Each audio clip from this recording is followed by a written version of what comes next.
प्रदेश की राजनीति में एक बार फिर हलचल शुरू हो चुकी है। बीते 2 दिनों में मुख्यमंत्री निवास पर चली एक लंबी मगर बेहद सीक्रेट बैठक ने साफ कर दिया है कि सियासी पिच पर अब एक नई इनिंग शुरू होने वाली है और इस बार दाव है कुर्सियों का, वो भी पूरे 1200। तो किसे मिलेगी ये कुर्सी जिसका इंतजार महीनों से हो रहा था? क्या है पूरा मामला, क्या चल रहा है सरकार और संगठन के बीच, सब कुछ बताएंगे इस रिपोर्ट में। नमस्कार दोस्तों, आप देख रहे हैं NH24/7 डिजिटल। मेरा नाम है सोनल। 2 दिन पहले मुख्यमंत्री निवास में एक अहम बैठक चली। इस बैठक में सीएम डॉक्टर मोहन यादव, संघ के वरिष्ठ नेता दीपक विस्पुते, बीजेपी प्रदेश अध्यक्ष VD शर्मा, संगठन महामंत्री हितानंद शर्मा, प्रदेश प्रभारी महेंद्र सिंह और सह प्रभारी सतीश उपाध्याय भी मौजूद थे। 3 घंटे तक बंद कमरे में बातचीत हुई और फिर बाहर सिर्फ खामोशी आई। लेकिन अब अंदर की बातें बाहर आने लगी हैं। अब बात करें पूरे मुद्दे की तो असल में केस है राजनीतिक नियुक्तियों का। वो पद या रोल्स जो सरकार द्वारा विभिन्न निगम मंडलों, आयोगों, प्राधिकरणों और सहकारी संस्थाओं में भरे जाते हैं। ऐसे लगभग 1200 पोजीशंस फिलहाल खाली हैं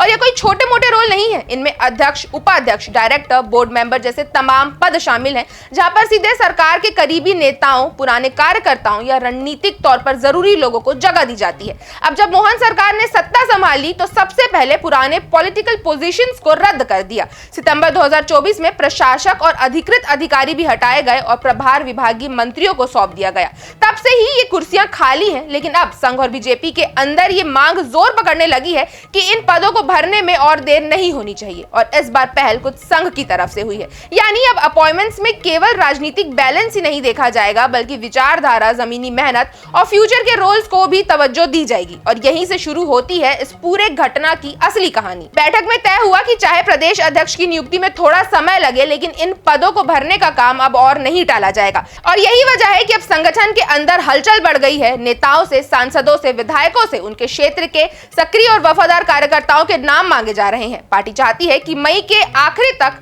से लेकर जून से पहले हफ्ते तक ज्यादातर पद भर दिए जाएं, ताकि जिन्हें मौका मिल रहा है उन्हें कम से कम 2 साल का कार्यकाल मिल सके और फिर समय आने पर नए चेहरों को भी समय पर मौका दिया जा सके। अभी तक कुछ ही नियुक्तियां हुई हैं, जैसे रामकृष्ण कुसमारिया को पिछड़ा वर्ग आयोग का अध्यक्ष बनाया गया है, विष्णु राजौरिया को परशुराम कल्याण बोर्ड की जिम्मेदारी मिली है और तुरसन पाल बरैया और सीताराम आदिवासी को सहरिया विकास प्राधिकरण में नियुक्त किया गया है। लेकिन ये तो सिर्फ शुरुआत है। नगर निगमों में भी नियुक्तियां तय होनी है। वहां के लिए विधायकों और सांसदों से नाम बुलवाए गए हैं। यानी अब हर जिले, हर क्षेत्र में ये चर्चा चल रही है कि किसे मिलेगा पद और कौन रह जाएगा बाहर।